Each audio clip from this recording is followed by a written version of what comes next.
విజయనగరం జిల్లా బొబ్బిలి పట్టణంలోని భారతీ హాస్పిటల్ ఆధ్వర్యంలో మహిళలకు క్యాన్సర్, జీర్ణాశయ సంబంధిత వ్యాధులపై అవగాహన సదస్సు నిర్వహించారు. ఈ కార్యక్రమంలో డాక్టర్లు కిరణ్మయ్, శివకుమార్, దివాకర్ బాబు పాల్గొని మహిళలకు ఆరోగ్యపరమైన కీలక అంశాలపై అవగాహన కల్పించారు. ఈ సందర్భంగా డాక్టర్ కిరణ్మయ్ మాట్లాడుతూ మహిళల్లో ఎక్కువగా కనిపించే క్యాన్సర్లో గర్భాశయ, ముఖద్వార క్యాన్సర్ ఒకటని కూడా తెలిపారు. అయితే ఈ క్యాన్సర్ ను ప్రారంభ దశలోనే గుర్తిస్తే పూర్తిగా నివారించవచ్చని ఆమె వివరించారు.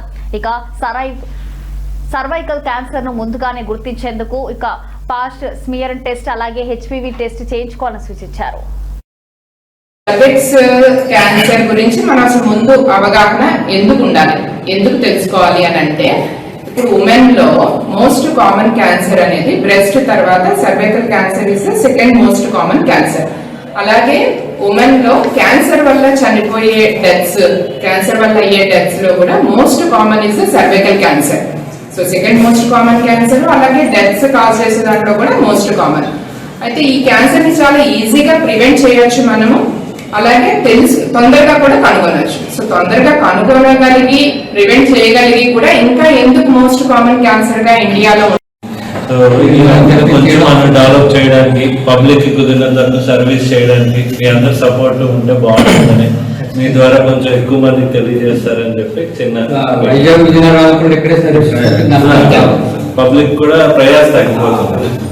మనకి ఒకవేళ వైజాగ్ లో ట్రీట్మెంట్ చేయించుకున్నా మనం ఫాలో అప్ కూడా ఇక్కడ చూపించుకోవచ్చు. వైజాగ్ వెళ్ళాల్సిన అవసరం లేకుండా రెగ్యులర్ గా ఇక్కడే చూపించుకుని రెగ్యులర్ గా ఫాలో అప్ చేసుకోవడం, దాన్ని బట్టి మనకి అటు ఇటు తిరిగే ఇబ్బంది తగ్గిపోతుంది. ఎందుకంటే ఎక్కువ మంది పేషెంట్స్ కొంచెం ఏజ్ ఎక్కువ వాళ్ళే ఉంటారు, 40 years ప్లస్ 50+ ముసలి వాళ్ళు, వీళ్ళందరికీ తిరగడానికి ఇబ్బంది లేకుండా మనకు చక్కగా ఇక్కడే ట్రీట్మెంట్ అయ్యేలాగా ఫర్దర్గా మన అందరికి కొంచెం తొందరగా తెలియజేయండి, సర్వీసెస్ కొంచెం పెంచుకుందాం అనేసి.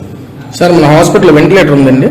వెంటిలేటర్ ఫెసిలిటీస్ అదే లేదు, అందుకే నేను పెడతారేమో అని అడుగుతున్నాను. ఇంకా టైం ఉందండి. ఓకే, వెంటిలేటర్ చేయాలి అంటే ఐసీయూ స్పెషల్. అవును సార్.